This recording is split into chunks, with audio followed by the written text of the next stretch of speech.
Assalamualaikum warahmatullahi wabarakatuh. Kembali lagi bersama saya dengan Dr. Putri Pramita di acara Ngopi Ngobrol Pintar di RSI Aisyah Malang.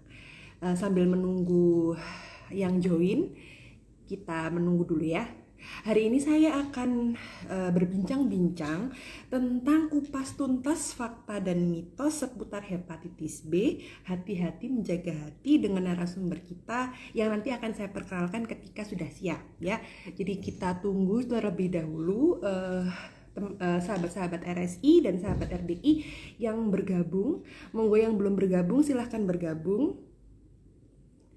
Yang sudah bergabung kita tunggu dulu ya sampai agak banyak yang bergabung dengan acara ngopi kita supaya tidak ketinggalan karena ini materinya sungguh sangat menarik gitu. Jadi kita tunggu dulu supaya tidak ketinggalan sahabat-sahabat RSI semuanya.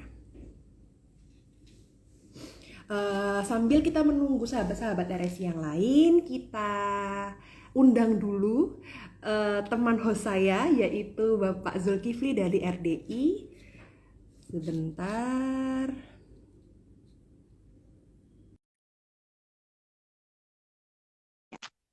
Kita undang teman host kami. Assalamualaikum warahmatullahi wabarakatuh, Bapak Zulkifli. Waalaikumsalam warahmatullahi wabarakatuh, dokter. Apa kabarnya? Alhamdulillah baik. Bapak sendiri bagaimana? Alhamdulillah. Alhamdulillah, sehat walafiat. Ya, alhamdulillah. Ya Pak, hari ini kita bertemu lagi ya Pak. Kita akan Ya, berbincang-bincang dengan narasumber kita tentang kupas tuntas fakta dan mitos seputar hepatitis B. Judulnya ini menarik Pak. Hati-hati ya. menjaga hati. Wah, hati-hati menjaga hati ya. Betul Ini nih. bisa Jadi kita artinya bisa dua ya. Menjaga betul, hati dalam artian hati liver itu sendiri iya, betul, liver ya, dokter ya. betul, Dan betul, juga hati kita ya, supaya tidak termakan betul. mitos. Ya nanti seperti biasa ya Pak, kita undang dulu narasumber, kemudian Ya, kita berbincang-bincang langsung dengan narasumber kita. Nanti kalau misalnya ada pertanyaan bisa ditanyakan bersama-sama. Gitu ya Pak? ya, betul. Ya. Untuk pembukaan dari RDI langsung saat ini atau mengundang narasumbernya dulu? Mungkin sebaiknya menunggu narasumbernya sudah datang juga biar Oke, nanti tidak siap. ada jeda. Langsung saja. Iya, Siap, siap. Oke. iya, Kita langsung saja mengundang narasumber kita pada siang hari ini ya, Pak.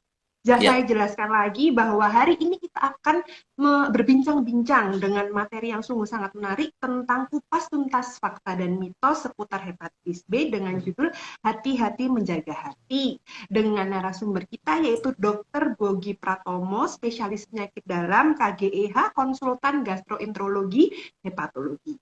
Kita invite dulu Dr. Bogi untuk bergabung.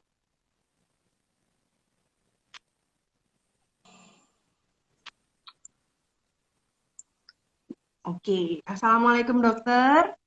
Waalaikumsalam warahmatullahi wabarakatuh. Apakah Assalamualaikum suara saya? dokter. Waalaikumsalam Pak Zul. Sehat ya Pak Zul? Alhamdulillah dokter. Bagaimana Sehat ya dokter dok? kabarnya? Sehat ya? Alhamdulillah sehat. Ya, Alhamdulillah. dokter, ini kita sebelum kita mulai kita nanti pembukaan dulu dari RTI gitu, dok. Siap, nggih, monggo. Oke, monggo Pak Zulkifli silakan dibuka. Ya, baik.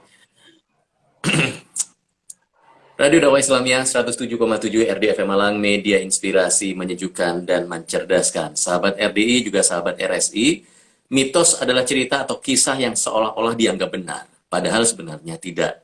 Ya, di hari ini Senin tanggal 10 Muharram 1444 Hijriah atau bertepatan dengan tanggal 8 Agustus 2022, di program Ngopi Ngobrol Pintar bersama Rumah Sakit Islam Aisyah Malang, yang disiarkan secara live lewat IG Live RSI Aisyah Malang dan juga RDFM Malang. Kita nanti akan mengangkat tema dengan judul Kupas Tuntas Fakta dan Mitos Seputar Hepatitis B, Hati-hati Menjaga Hati. Nah, acara ini selain disiarkan secara live lewat IG Live RSI Asia Malang dan juga RDF Malang, juga akan disiarkan secara tunda pada besok hari Selasa tanggal 9 Agustus 2022 jam 9 sampai 10 pagi di Radio Dakwah Islamiyah di gelombang 107,7 FM. Jadi mungkin besok yang sedang di perjalanan atau yang sudah di kantor, di rumah, bisa mendengarkan acara ini disiarkan ulang lewat radio. Nah, siang hari ini yang menjadi narasumber kita adalah sosok yang mungkin kalau orang Malang sudah banyak yang kenal ini. Beliau adalah dokter senior juga di Malang ya. Saya akan Benar. sapa ini spesialis penyakit dalam Dr. Bogi Pratomo, SPPD KGH. Assalamualaikum warahmatullahi wabarakatuh, Dr. Bogi. Waalaikumsalam warahmatullahi wabarakatuh, Pak Jul. Terima Bagaimana kasih. kabarnya, Dr. Bogi? Alhamdulillah, baik-baik sekali. Iya. Selamat tahun baru ya, Dokter. Ya, 1444 Hijriah. sama-sama. Selamat mudah-mudahan di Iya. tahun yang akan datang ini kita bisa lebih baik lagi, baik dari Amin. Amin. amal ibadah kita dan juga mungkin kondisi kehidupan mudah-mudahan makin membaik sehingga kita juga bisa lebih tenang beribadah, Pak Jul. Iya, betul. Amin, Dokter. Kita berharap seperti itu di tahun baru 1444 Hijriah ini. Dan setelah itu saya harus menyapa juga host kita ini. Ya, ini dari RSI Aisyah ini menyaingi profesi penyiar juga ini rupanya, Dokter. Iya Pak, kita selalu ketemu ya. Ada host kita dari RSI Aisyah Malang, Dr. Putri Pramita Mustikasari. Assalamualaikum warahmatullahi wabarakatuh, Dr. Putri. Waalaikumsalam warahmatullahi wabarakatuh. Sehat ya, Bu, Dokter? Alhamdulillah. Selamat tahun baru juga, Dokter.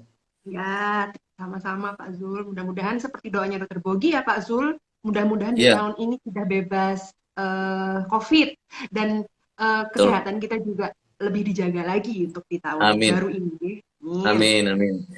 Ya, salah satu mitos ini yang saya tahu dari penyakit hepatitis B itu saya sempat juga kita sering juga dengar mungkin ya, hepatitis B ini merupakan penyakit genetik. Itu salah satu ya yang katanya itu mitos ya, tapi saya juga belum tahu karena saya bukan ahlinya. Nah, ini nanti kita akan sama-sama bersama Dr. Bogi dan juga Dr. Putri, sahabat RDI juga sahabat RSI, kita akan perbincangkan kupas tuntas ya tentang mitos dan fakta mengenai penyakit hepatitis B. Dan ini juga untuk sama-sama menjaga hati kita supaya tetap sehat dan juga tidak gampang termakan oleh mitos ya, Dokter ya. Betul, betul, betul, betul. Ya mumpung Baik. ada ahlinya ini ya Pak Zulkifli. Nah, betul nih. Dan nanti di acara ini kita dalam perbincangan ini mungkin kita akan jeda setelah antara nanti 10 menit atau 15 menit kita akan jeda sebentar untuk mendengarkan pesan-pesan yang untuk yang di radio, tapi mungkin untuk yang di IG Live ini hanya berhenti beberapa detik dan kita akan lanjutkan lagi. Mungkin ada 2 atau 3 kali jeda nanti. Baik, saya akan langsung saja serahkan kepada Dr. Putri sebagai host kita dan kami persilahkan Dr. Putri dan Dr. Bogi. Saya Zulkifli akan terus memantau di sini sambil menjaga gawang. Ya, terima Benar, kasih, benar. Pak. Oke, terima kasih Pak Zul atas kesempatannya. Ya, kita langsung saja ya dokter untuk berbincang-bincang nih tema kita pada siang hari ini tentang hepatitis B. Nah, hepatitis B itu sendiri sebenarnya apa sih dok? Ya, Dokter Putri. Jadi mungkin sebelum kita masuk ke hepatitis B, kita melihat dulu sebenarnya apa sih terminologi hepatitis ya. Hepatitis itu Baik. sebetulnya secara umum adalah radang atau infeksi pada hati ya. Penyebabnya sebetulnya banyak ya, Dokter Putri. Jadi kita tahu bisa karena bakteri, bisa karena virus, bisa karena amuba. Dan yang terakhir ini yang belakangan makin banyak ini adalah hepatitis karena gangguan metabolik ya. Jadi pada orang dengan penyakit gula, dengan penyakit gangguan kolesterol ya, dengan kegemukan, obesitas itu juga bisa mengalami hepatitis karena lemak yang ada di liver ditumpuk dan itu nanti menjadi radang. Itu juga sekarang karena ke belakang ini makin banyak orang Indonesia yang gemuk, yang mengalami kencing manis ya, sehingga hepatitis karena metabolik ini juga jadi lebih banyak. Tapi mungkin kita akan fokus pada hari ini membahas hepatitis karena virus ya. Dan yang kita bahas ini adalah hepatitis B ya.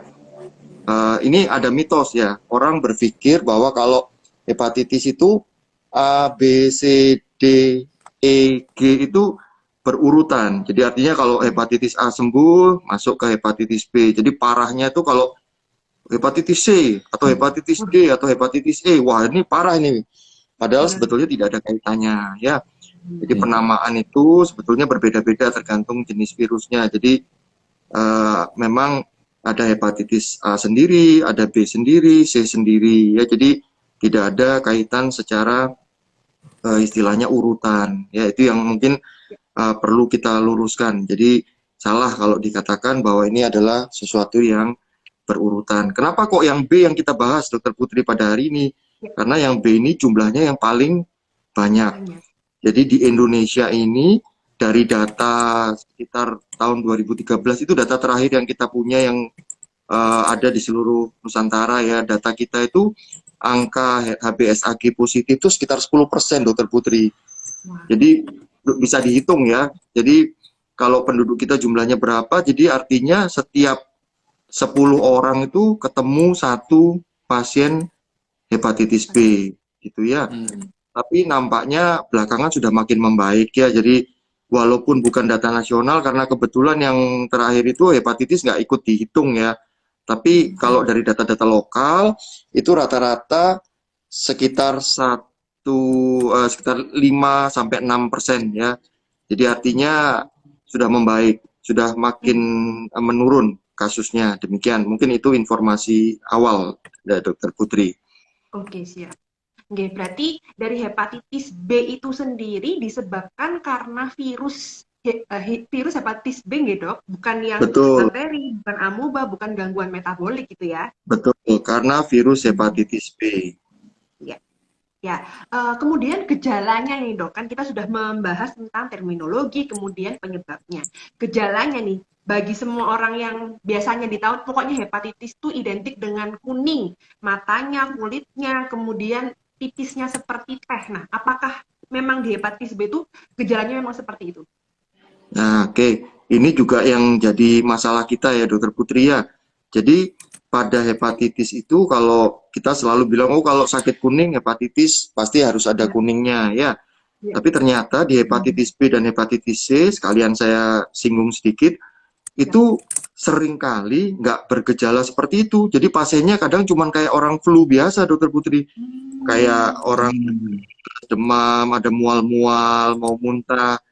Tapi setelah seminggu 2 minggu dia akan membaik. Tapi sebetulnya virusnya udah masuk ke dalam tubuh. Justru ini yang membuat si hepatitis B ini jadi sulit untuk dideteksi. Karena dia ternyata memiliki kemampuan bertahan di dalam tubuh yang lama.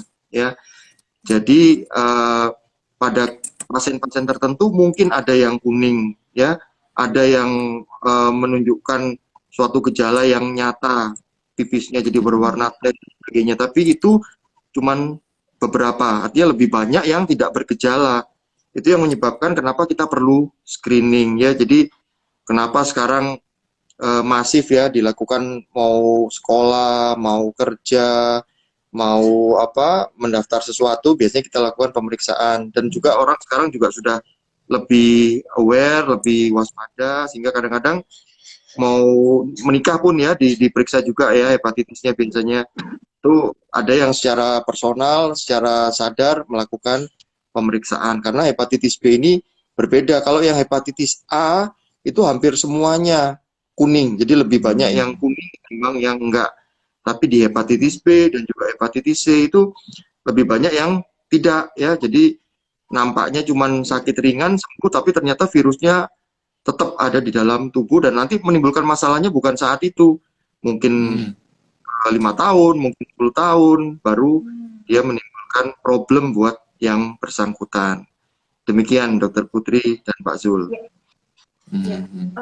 Kemudian nih, Dok, kan ini karena jadi semakin ke sini gejalanya sudah tidak khas lagi ya, Dok ya, apalagi terutama untuk yang hepatitis B dan C. Nah, kira-kira ini kalau banyak orang yang berpikir bahwa hepatitis itu penularannya kan lewat makanan nih, Dok. Nah, apakah itu benar, Dok? Apalagi pada hepatitis B itu sendiri. Betul ya, ini ada juga mitos ya. Jadi hepatitis itu ditularkan lewat makanan di tempat yang mungkin terkontaminasi atau kurang bersih ya.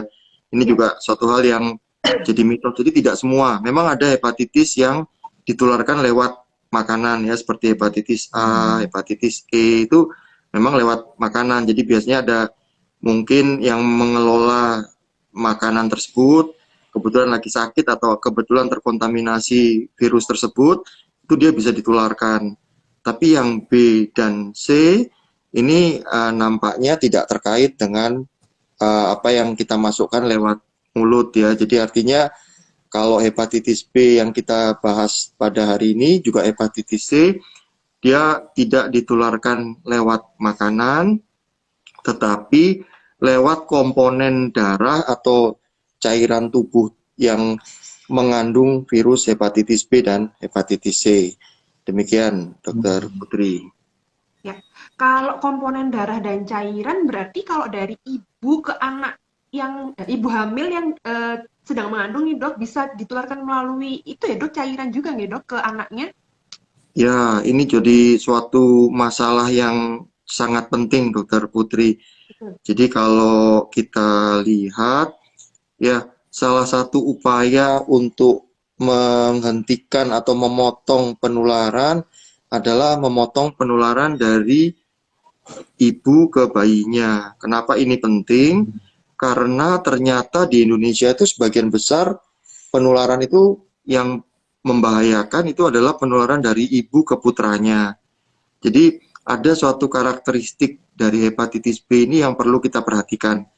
Jadi kalau kita sudah dewasa terus tertular virus hepatitis B, artinya misalnya pada umur 25 tahun, itu kemungkinan sembuhnya lebih besar, Dokter Putri. Jadi kalau pada usia dewasa ya, itu 80% nggak diobatin pun si pasien ini akan sembuh ya, 80 sampai 90% bahkan. Hanya sekitar 10 sampai 20% yang kemudian akan jadi kronis. Artinya yang kronis inilah yang membutuhkan nanti pengobatan. Jadi hampir sebagian besar itu sembuh. Berbeda dengan bayi. Jadi pada bayi itu kalau dia tertular pada waktu, terutama pada waktu persalinan, itu hampir 90% dia pasti akan jadi kronis. Artinya pasti jadi akan sakit. Nah, ini yang membuat kita harus berpikir untuk melindungi bayi-bayi ini supaya dia jadi jangan jadi korban selanjutnya karena itu terus nanti akan berlanjut. Sehingga pemerintah sekarang juga sudah menyiapkan suatu upaya untuk memotong penularan ini. Jadi sekarang semua ibu hamil itu di-screening, diperiksa pada saat kehamilannya apakah dia menderita hepatitis B. Kemudian diukur virusnya tinggi atau rendah. Karena semakin tinggi jumlah virusnya, itu risiko penularan kepada putranya itu akan makin besar. Nah, kapan dia menular? Ternyata menularnya itu adalah saat persalinan, saat kontak antara si bayi dengan jalan lahir ibu. Jadi dia tidak menulari waktu katakan si anak masih di dalam kandungan ya lewat plasenta. Itu tidak. Jadi data yang ada sampai saat ini itu menunjukkan adalah penularan itu terjadi waktu persalinan. Makanya kita mengupayakan persalinan harus secepat mungkin. Artinya jangan sampai bayi itu tertahan lama di jalan lahir ibu. Jadi kalau ada risiko kira-kira nanti partusnya akan lama, persalinannya akan lama, memang disarankan untuk melakukan operasi ya, seksio. Tapi tidak semua harus seksio. Kalau diperkirakan bayi ini bisa lahir dengan lancar, aman, insya Allah bisa dilakukan persalinan normal. Nah, kemudian yang berikutnya yang perlu ditanyakan, boleh nggak nyusui bayi? Ya, ternyata nggak apa-apa. Ya, jadi ternyata si virus ini kadarnya di dalam air susu ibu itu sangat kecil ya sehingga potensi untuk menulari bayinya tidak akan menimbulkan suatu hal yang signifikan ya. Apalagi kalau sudah diproteksi ibunya kan kalau kita deteksi dari awal bisa kita obati saat masih hamil ya karena kita punya obat yang aman untuk ibu hamil. Kemudian bayinya waktu lahir sudah dilindungi juga. Jadi diberikan imunisasi saat lahir ya. Jadi dalam 12 jam pertama, bahkan ada yang bilang 6 jam pertama itu harus diberikan imunisasi dan diberikan ada yang namanya imunoglobulin. Imunoglobulin ini adalah zat kekebalan yang sudah jadi. Jadi kalau vaksinasi, imunisasi ini kan menunggu karena tubuh harus membuat sendiri antibodi atau kekebalan.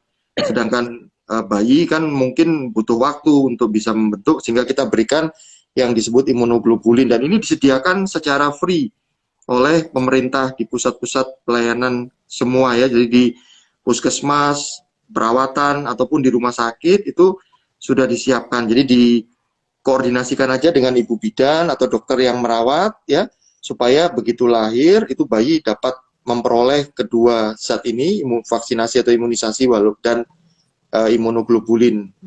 Dan obat untuk ibu hamil juga sudah tersedia. Jadi artinya biasanya pada kehamilan 3 bulan pertama, trimester pertama dan trimester kedua, dia sudah dirujuk, dikonsultasikan ke dokter penyakit dalam, diukur tinggi virusnya. Kalau memang virusnya tinggi, di atas 10/5, dia akan diberi pengobatan.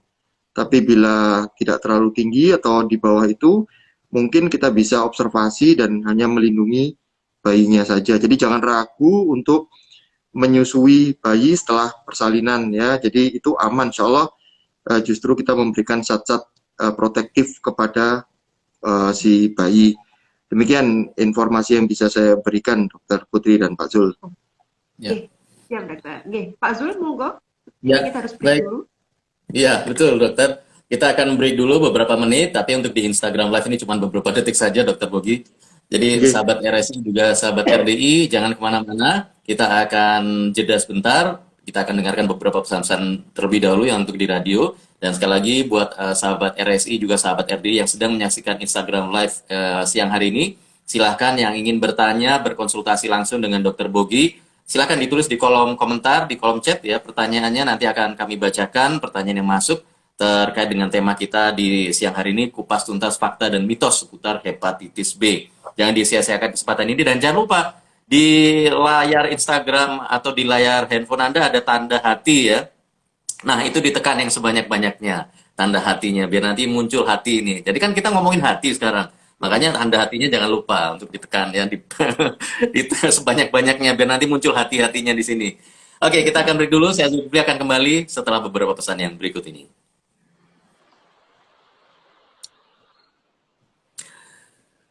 Radio Dakwah Islamiyah 107,7 RDFM Malang, media inspirasi menyejukkan dan mencerdaskan. Kita masih ada di program Ngopi Ngobrol Pintar bersama Rumah Sakit Islam Aisyah Malang di live Instagram siang hari ini sampai nanti jam 2 siang bersama Dr. Bogi Pratomo dan juga ada host kita Dr. Putri yang masih membahas tema tentang hepatitis B, fakta dan mitos seputar hepatitis B. Dan alhamdulillah nih hatinya sudah muncul semua ini di sebelah di layar nih ya. Monggo yang mau bertanya kami tunggu, silakan di kolom komentar, dan sambil menunggu pertanyaan dari sahabat RSI juga sahabat RDI, kita akan lanjutkan lagi ngobrol kita. Monggo silakan Dokter Putri. Ya, oke. Terima kasih Pak Zulkifli atas kesempatannya. Ya, dokter, terakhir kan kita membahas tentang kalau untuk ibu hamilnya kan tentang bisa diobati. Nah, tentang obat hepatitis itu sendiri, dok. Apakah obat hepatitis itu sendiri mahal atau bisa dijangkau dengan pasien-pasien yang menengah ke bawah nih, dok? Ya, makasih Dokter Putri. Saya tergelitik tadi kata-katanya Pak Zul. Jadi berarti yang memang peduli kepada menjaga hati ini nampaknya selain AA Kim juga RDI dan RSI ini ya. Jadi ini memang katanya Pak Jul juga tadi double ya, yang dijaga hati, liver juga hati dalam konotasi hati ya. Jadi kalau dokter ya. betul. Jadi kalau menjawab mengenai obat, alhamdulillah sampai saat ini obatnya tersedia, Dokter Putri, di BPJS ya. Di BPJS tersedia, dan itu bisa diperoleh. Bahkan kita banyak kemudahan saat ini ya, terutama di Malang. Di provinsi lain atau di kota lain nggak semuanya memperoleh fasilitas untuk pemeriksaan jumlah virus. Jadi kalau kita mau periksa jumlah virus itu di beberapa kota atau di beberapa provinsi yang lain tuh kebanyakan ada yang harus bayar sendiri, dan itu cukup mahal, di atas 1,5 juta.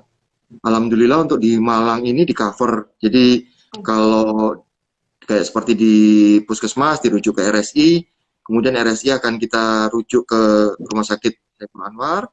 Di sana nanti akan diperiksa yang namanya HBV DNA. Ini adalah jumlah virus yang ada di dalam tubuh pasien.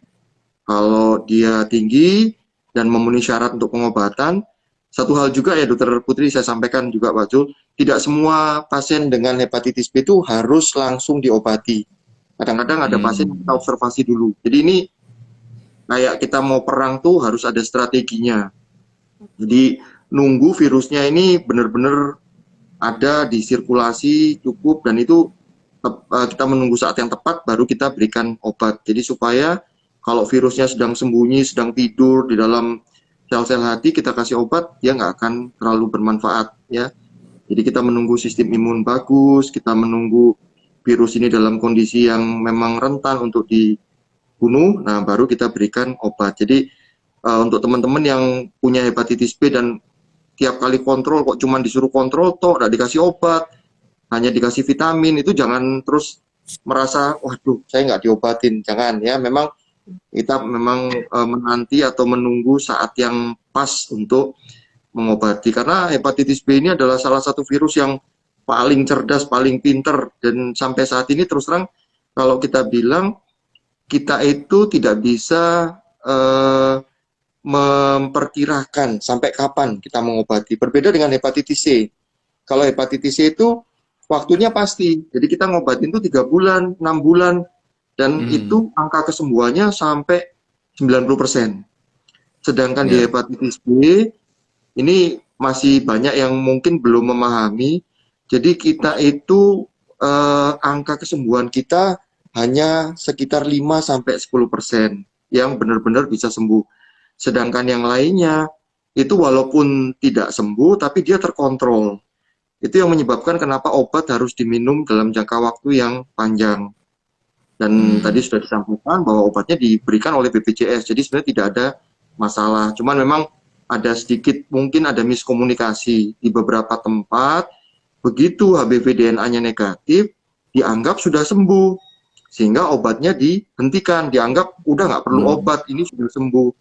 Ini biasanya setelah 1-2 bulan, pasien ini akan kembali meningkat. Ini kebetulan saat ini saya juga sedang merawat satu pasien yang karena sudah negatif beberapa kali, dianggap tidak memerlukan obat, obatnya tidak diberikan.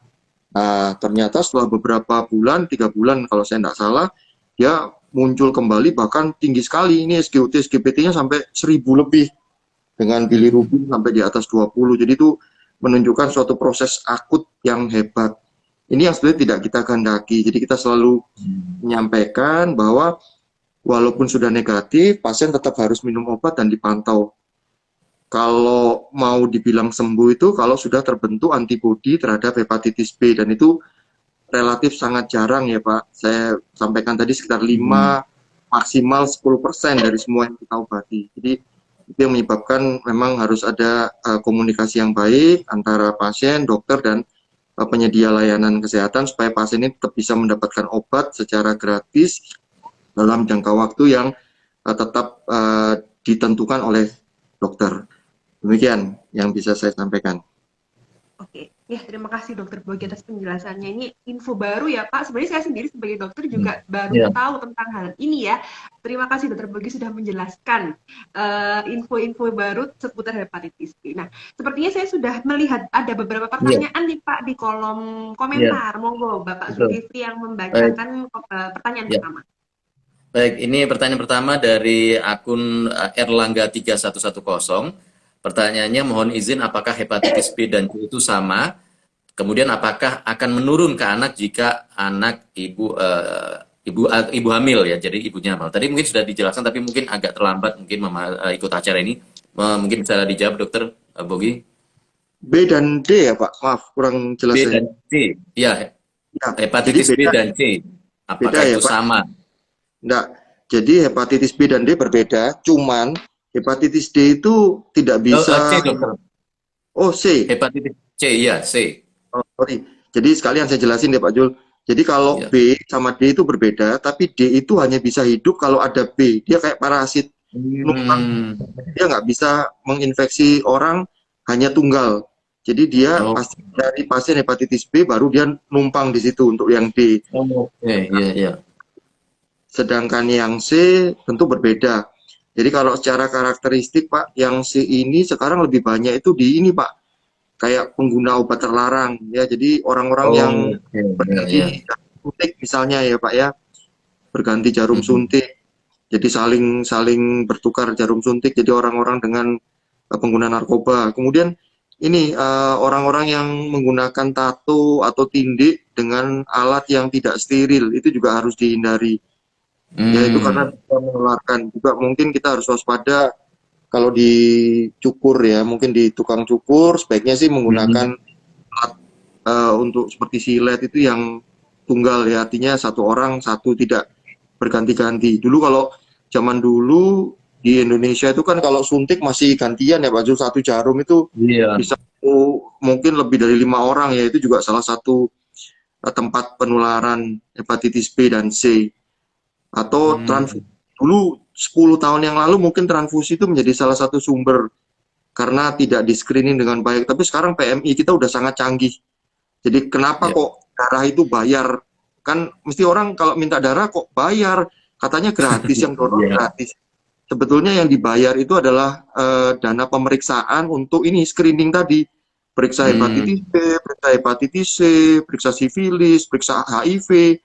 Itu semua membutuhkan biaya. Jadi yang diganti itu sebetulnya hanya biaya itu saja. Hepatitis C sendiri itu adalah suatu penyakit yang relatif lebih ganas sebetulnya dibandingkan hepatitis B, walaupun dia jumlahnya di Indonesia lebih sedikit. Tapi Hmm. dia ada obatnya, walaupun dia lebih ganas, obatnya sudah ketemu dan obatnya ini istilahnya itu manjur. Alhamdulillah, Hmm. mudah-mudahan nggak mutasi, jadi terus nanti susah diobatin. Saat ini data yang kita punya di Indonesia pun angka kesakitan hepatitis C itu bisa diobati, kesembuhannya sampai 90%.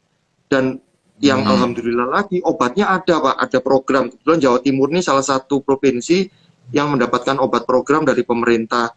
Jadi harga obatnya jauh lebih mahal ya, kalau hepatitis B itu per bulan paling 400 sampai 600 ribu kebutuhan sebulan. Hmm. Sedangkan hepatitis C ini harga obatnya itu sekitar 6 juta 7 juta Pak. Tapi Oh. ini di cover oleh pemerintah Ya. asal melalui rumah sakit yang sudah ditunjuk dan memenuhi persyaratan atau kelengkapan data yang dipersyaratkan. Jadi artinya tidak sulit untuk memperolehnya dan sudah banyak yang bisa memperoleh dan bisa menggunakan fasilitas ini. Demikian yang bisa saya Hmm. informasikan. Kalau yang pertanyaan kedua tadi, menurun ke anak jika ibu hamil Oh tadi? iya, betul. Jadi mungkin saya menyitir kembali yang Pak Zul sampaikan. Jadi ini bukan penyakit genetik ya Pak Zul. Jadi artinya bukan Hmm. diturunkan, tapi ditularkan. Hmm. Ditularkannya lewat persalinan kontak antara bayi dengan jalan lahir ibu yang kebetulan mengandung virus hepatitis. Jadi makanya bisa dicegah, ibunya bisa diobati terlebih dahulu, bayinya bisa langsung kita proteksi dengan vaksinasi, imunisasi, dan juga memberikan imunoglobulin sehingga bayinya tidak tertular. Kita memotongnya lewat situ. Jadi generasi yang baru itu generasi yang lebih baik dari generasi yang sebelumnya karena tidak membawa virus ini. Demikian, Azul. Hmm. Baik. Ada pertanyaan lagi nih Dokter Putri dari Wibisana, ini dari akun Wibisana. Pertanyaannya, maaf dokter, saya seorang TKI, waktu pemeriksaan HSAG dinyatakan positif dan dibatalkan keberangkatannya. Apakah penyakit saya bisa disembuhkan dan kapan dinyatakan sembuh dan bisa berangkat kerja lagi dokter? Ya, betul. Ini masalah yang sering sekali muncul dan merupakan masalah kita bersama, Pak. Jadi demikian. Hmm.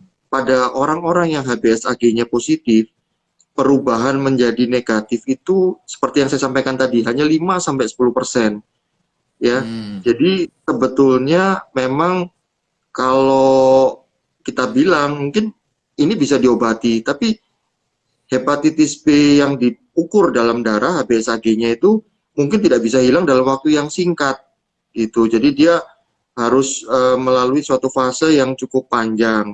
Kadang-kadang pengobatan tuh bisa 5 tahun, bisa 10 tahun. Jadi memang yang repotnya ada kantor, ada seperti ini PJTKI ya, ada negara-negara di Hmm. luar yang dia memang tidak mau mengambil risiko sama sekali dengan menerima orang yang positif. Ini suatu bentuk diskriminasi sebetulnya ya, tapi ya kita tidak bisa Hmm. merta-merta menyalahkan atau karena memang mereka menginginkan orang yang tanpa risiko ya, karena mereka Iya.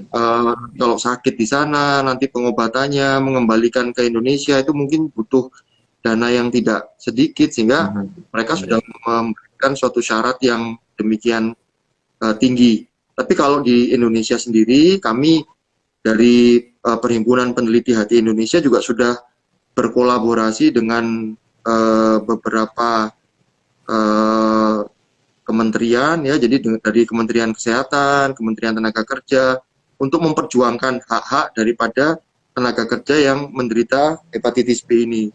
Selama dia dipantau dengan baik, selama dia mendapatkan perawatan dan pengobatan yang baik, kita anggap mereka dapat bekerja sama seperti orang yang normal atau sehat tanpa ada hepatitis B. Itu mungkin yang bisa saya sampaikan, Pak Jul. Baik. Kemudian ini pertanyaan berikutnya dari Sakinah 385. Assalamualaikum warahmatullahi wabarakatuh, dokter. Mohon penjelasan tentang proses penularan hepatitis B itu melalui apa saja? Dan ini ya, ini penting ini pertanyaan. Bila ada keluarga yang terinfeksi, apa yang harus kami lakukan? Ya, betul. Suatu pertanyaan yang sangat penting ini, Pak Jul. Jadi penularannya tadi saya sudah sampaikan adalah melalui darah atau cairan tubuh ya.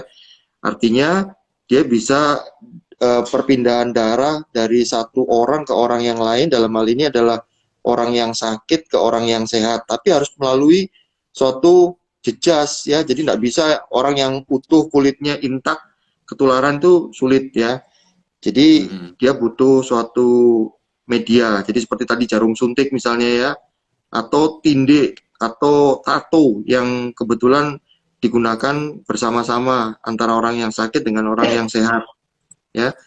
Jadi hubungan suami istri juga menularkan. Jadi kalau istrinya positif atau suaminya positif, maka pasangannya harus dilindungi dengan vaksinasi kalau dia belum tertular. Ya, kalau sudah tertular ya sama-sama harus diobati. Jadi artinya makanya ada pemeriksaan sebelum pernikahan ya. Jadi supaya nggak ketularan. Jadi kalau salah satu di antara pasangan itu ternyata positif, maka pasangannya harus dilakukan imunisasi untuk mencegah penularan supaya nanti anaknya juga nggak ketularan ya. Nah, yang lain itu juga transfusi tadi ya, tapi saat ini sih transfusi sudah sangat minimal karena sudah di screening, walaupun kadang-kadang masih ada yang kecolongan, terutama kalau mungkin dia baru saja tertular sehingga belum muncul di dalam darah, tapi biasanya kalau pada transfusi ini karena yang ditransfusi umumnya orang dewasa, itu penyembuhan juga akan lebih mudah ya. Dan juga ada penularan yang terutama pada pengguna obat terlarang tadi ya, jadi pada orang yang berganti jarum suntik atau menggunakan jarum suntik bersama-sama. Dan kemudian yang berikutnya apa yang harus kita lakukan bila ada keluarga yang positif ya. Yang pertama adalah melakukan screening ya. Jadi misalnya ayahnya positif atau ibunya positif. Ini satu keluarga harus diperiksa semua, Pak Zul. Jadi kalau ayahnya yang sakit, maka ibu dan putra-putranya semua harus diperiksa. Bila ternyata belum tertular, ya harus diimunisasi, divaksinasi.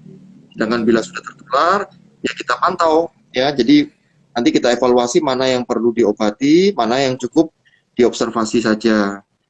Dan yang terpenting adalah menjaga faktor risiko. Jadi misalnya kadang-kadang dalam merawat orang tua yang sakit ya, kita menerapkan prinsip-prinsip kesehatan. Ya, jadi artinya kalau memang kita tidak yakin bahwa kita ini tidak ada tempat untuk masuknya virus, ya kita harus melakukan proteksi, misalnya menggunakan sarung tangan saat merawat, misalnya memandikan orang tua yang memang memiliki penyakit hepatitis yang belum diobati ya misalnya. Tapi kalau sudah minum obat, itu umumnya virusnya rendah, Pak Zul. Jadi risiko penularannya juga jadi lebih kecil. Cuman kalau yang belum diobati atau kita masih nggak yakin, itu sebaiknya dalam merawat menggunakan proteksi ya, menggunakan sarung tangan misalnya. Dia tidak menular lewat udara, tidak menular lewat tadi keringat, air mata, enggak ya, air susu juga enggak.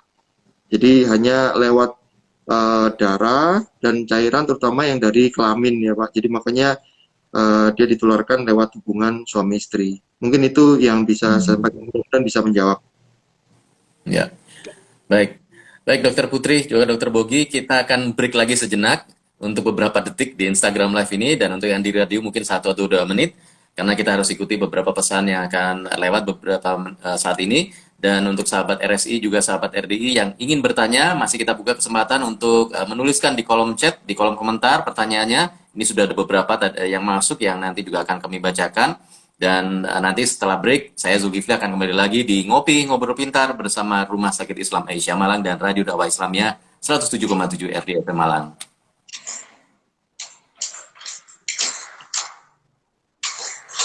Radio Dakwah Islamiyah 107,7 RDFM Malang, media inspirasi, menyejukkan, dan mencerdaskan. Kita masih punya beberapa menit lagi ke depan, kurang lebih 15 menit lagi, di program Ngopi Ngobrol Pintar bersama Rumah Sakit Islam Aisyah Malang, yang bekerja sama juga dengan Radio Dakwah Islamiyah RDI FM Malang.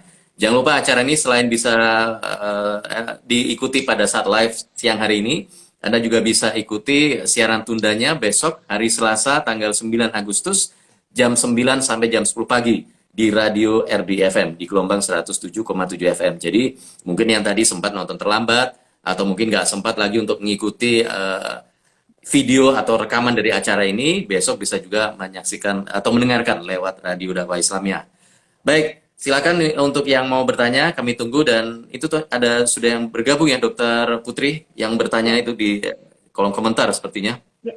Ya, kayaknya masih ada pertanyaan di kolom komentar Ya. Pak. Monggo Pak Zulkifli Iya. bacakan sampai habis deh. Ada lagi Pak tadi Pak, Oke. kayaknya masih Ada ada dari, dibacakan. iya betul, dari akun Son Ya. Sakarisa ini. Oke. Dokter, bila tertusuk jarum pasien dengan hepatitis B, kita sudah vaksin untuk hepatitis B, apakah masih berpotensi terkena? Oh ini, jadi sudah vaksin tapi mungkin nggak sengaja tertusuk atau bagaimana? Gimana dokter? Nah, ya ini juga pesan penting untuk tenaga kesehatan. Jadi semua kita nakes yang melayani pasien itu jangan lupa untuk vaksinasi hepatitis B. Ini merupakan suatu keharusan karena sebelum menolong orang kita tentu harus melindungi diri kita sendiri ya. Jadi jangan sampai nanti konyol ya kalau kita belum siap kita menolong orang nanti ada risiko ke kita, ini jadi masalah yang merepotkan kita sendiri. Jadi vaksinasi hepatitis B ini wajib hukumnya untuk semua tenaga kesehatan dan harus dipantau. Harus dipantau artinya sudah memberikan proteksi yang cukup atau tidak ya.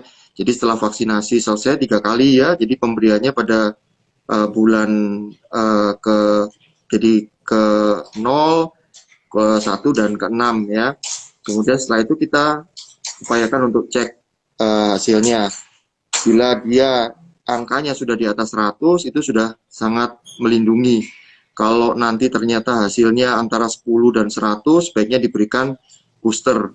Jadi kalau angka antibodi kita itu sudah di atas 100 Pak Zul, kita aman insya Allah ya. Jadi kalau kita tertusuk jarum katakan itu sudah hampir tidak ada risiko karena kita punya antibodi yang cukup untuk melawan virus yang masuk.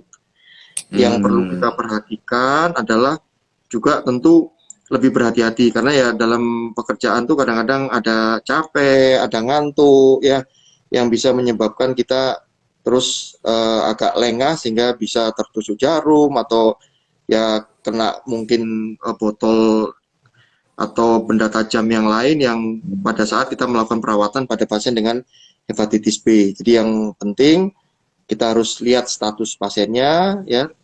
Kalau bisa tahu tinggi virusnya akan lebih baik dan juga status imunisasi kita. Jadi usahakan untuk selalu mengecek ya. Jadi jangan hanya sekali terus tinggi terus kita nggak cek lagi ya. Jadi secara periodik lah kita ulang pemeriksaannya supaya kita tahu bahwa status imunisasi kita itu dalam kondisi yang prima sehingga selalu siap ya, tidak ada kebingungan. Jadi nanti kalau sudah tertusuk dan ternyata status kita, jadi belum tentu yang divaksinasi itu selalu berhasil ya Pak Zul. Jadi kadang-kadang setelah vaksinasi itu kadang-kadang hasilnya masih rendah di bawah 10 ya karena itu kan bagian dari ikhtiar ya. Kadang-kadang mungkin vaksinnya kurang baik atau kondisi fisik kita yang kurang bagus responnya sehingga antibodinya kurang maksimal.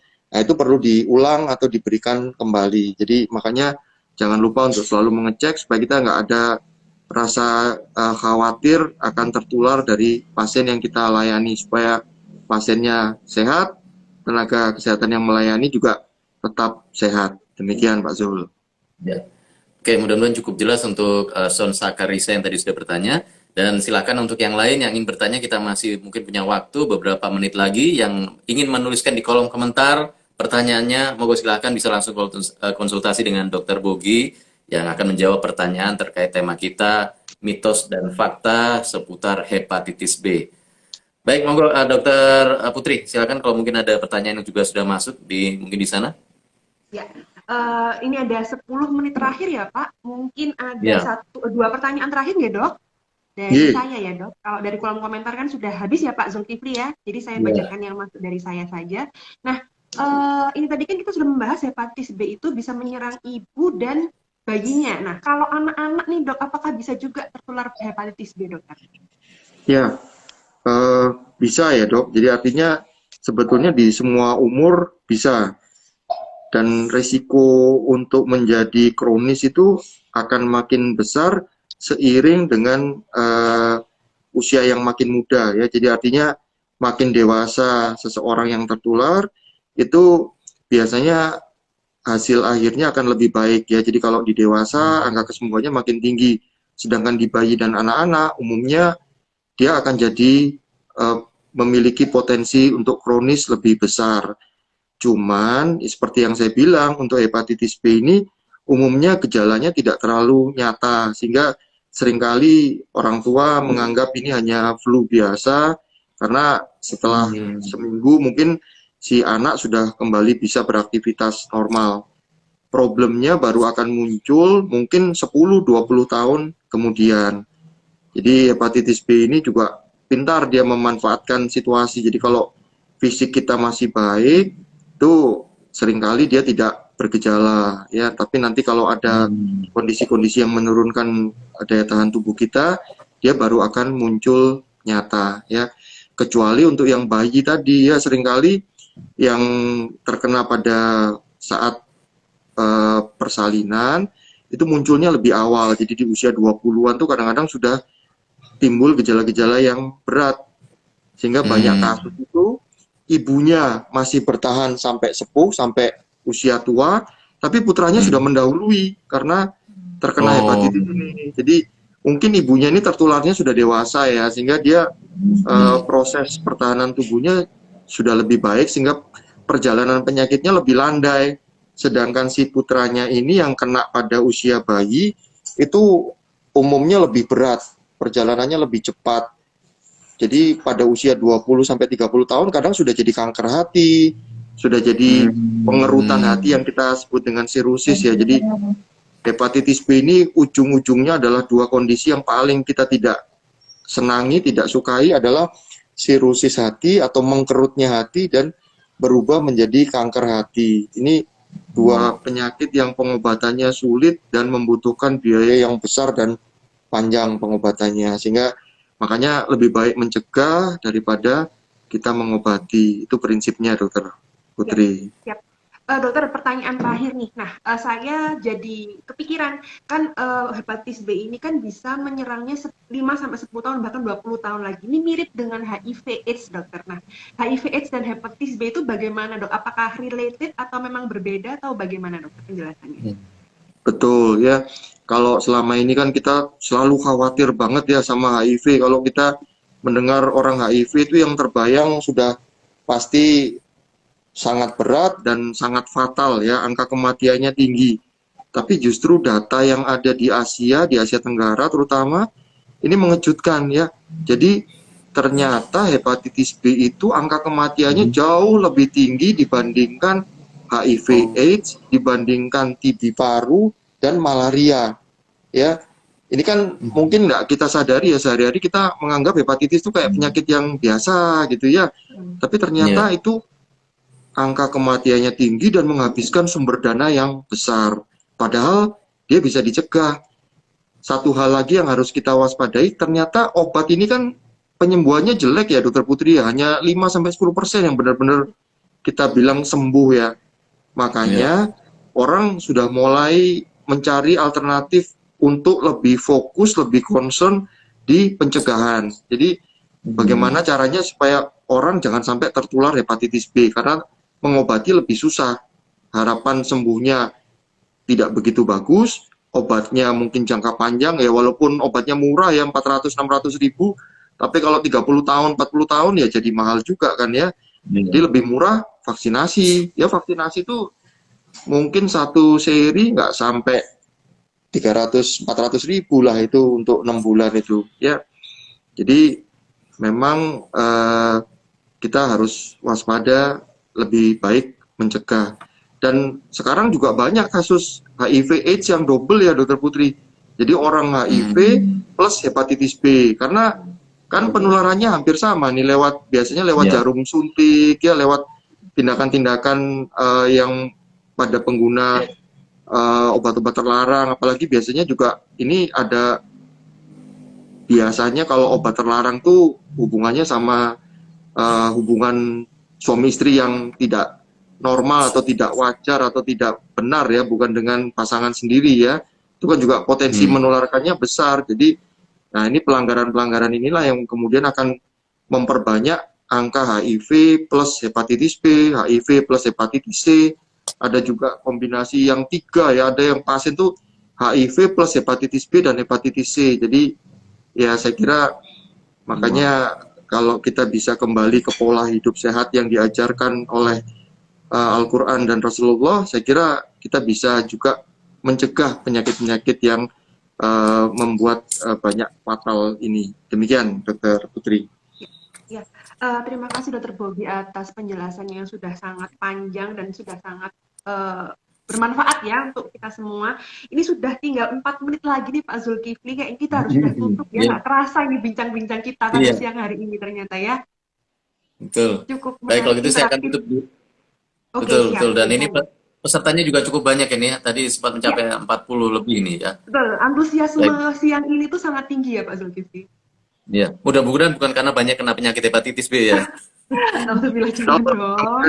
Karena merasa tertarik supaya dapat ilmunya sehingga bisa diterapkan pencegahannya seperti itu. Betul, amin. Yang penting iya, yang penting adalah informasi yang bermanfaat ini bisa dibagikan juga ya oleh sahabat RSI dan juga sahabat RDI. Dan ini nanti seusai acara ini, biasanya nanti acara ini bisa disaksikan kembali lewat reelsnya RSI Aisyah Malang.